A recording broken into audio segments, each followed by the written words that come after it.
Hello everyone, this is Friendly Cat. Welcome back to another episode of Fascist Ethiopia. Last episode, we were preparing to head into South Africa and also preparing to head east into India. We were blocked by supply and some mountainous terrain, but here we are this episode. Let's see how far we can go. Can we stretch from sea to shining sea, from the Atlantic to the Pacific? We'll be focusing most of our efforts at holding our land in the west. May not seem particularly useful, but also pushing hard to the south.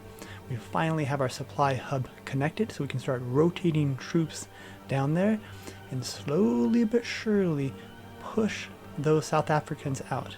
Meanwhile, to the east, we've finally broken free of that mountainless single barrier. Now we can break out, oh, or maybe not. Looks like the British Raj, India has some troops standing by, ready to make this much more difficult than it really should be. Motorized troops are trying to push through, red bubbles everywhere.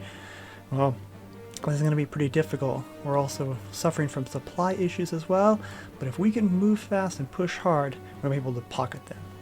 Let's not forget to take a quick look. Whenever we do a Lend-Lease, go to the diplomacy screen and check all of the countries that have positive opinions and make sure that they're all in an active state of Lend-Lease. This is the lifeline to our freedom of our other countries. We need those supplies. We finally have that little pocket of British troops, which is what we were really looking for. It's going to be much easier to take care of them in that little corner than fighting them province by province through India. Meanwhile, to the south, we've picked up another supply hub. Alright folks, we are rolling, and thankfully since it's river connected, it's a very quick supply hub capture. We've got a motorized troop and a cavalry troop just stretching their wings to try to head south. Our attack into, I believe this is Yemen here, is not going well. This is an example of how not to do attacks.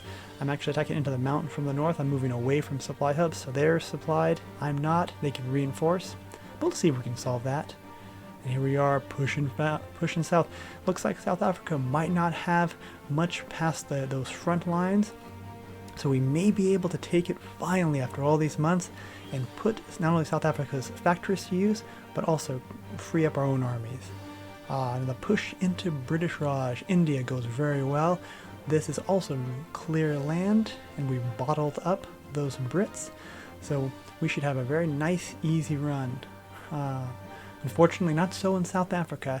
So it looks like the Brits and South Africans, maybe some Irish or army down there as well, but it's okay. We'll take a port, and with that port, we've got just a little bit more supply, and we're starting to bottle up those last British troops piece by piece into South Africa. Let's see if we can take this port, and with that, we're just that much closer to finally taking out South Africa. This is slow and steady work, but we'll take care of it. Those troops are all now out of supply and no longer a real threat. Now this is how we should have attacked Yemen, coming from the south, from the port to the south, because that would have been a much quicker fall, and Yemen goes down. They never joined a faction, so we were able to bring them to the peace conference. Well done. Meanwhile, the attack into British Raj is as smooth as we could possibly imagine. We do need to micro here and there and move around and try to save our troops, make sure we don't lose any unnecessarily, but overall we're doing quite well. And there they are, those British troops all stuck with nowhere to go.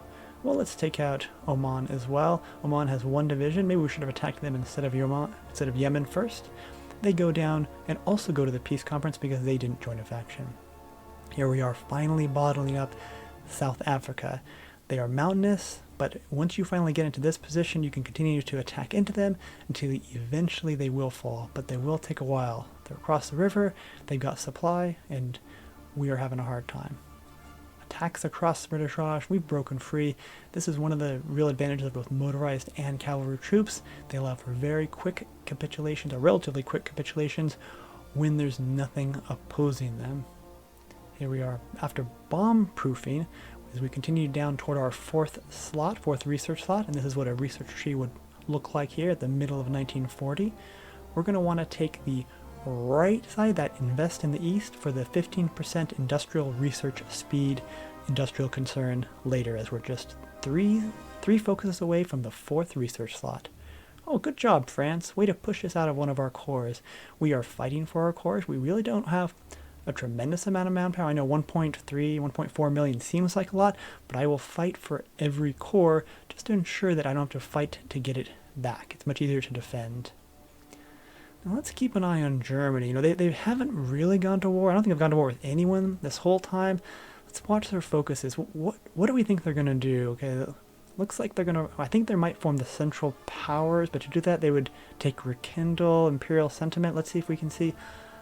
they have definitely started the rekindle that sentiment. So it looks like Austria and Czechoslovakia will eventually form the Central Powers with Germany. And it looks like Germany may also eventually go to war with England and France.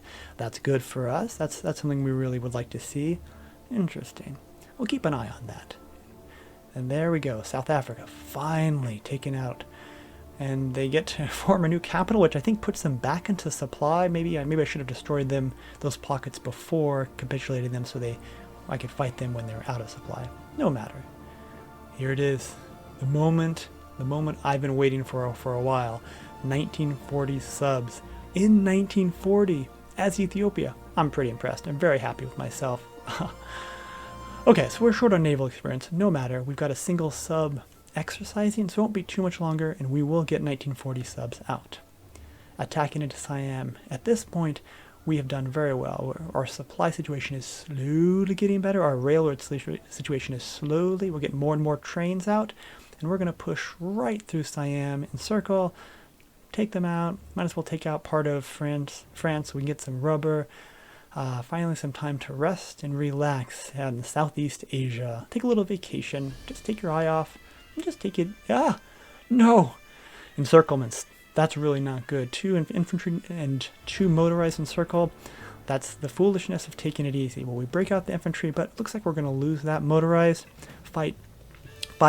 If we lose it, so be it. It's men and material we can recover. But that's just the penalty and the price we pay as we watch them finally get... No, not destroyed. Oh, no. Oh my goodness, I'm so happy. And Siam capitulates not too much longer. Didn't lose a division. I can say I'm pretty happy with that. And we do now stretch pretty much from sea to shining sea. But we're not done yet. Oh, Sweden, embargo us. Are you sure that's wise? Alright, let's head south into British Malaya. They don't have much, but they have materials. They don't have much as far as enemy troops. Most of those have already, by the time we get to this part of the run, you may notice they've already exhausted their firepower elsewhere. Finally take out the last of the South Africans, because again I capitulated them, and before taking out the pocket, they managed to stay in supply. And let's mop up the last of Siam, the last of any troops, French troops, anyone else, as we now prepare for life after this little massive, I should say, campaign.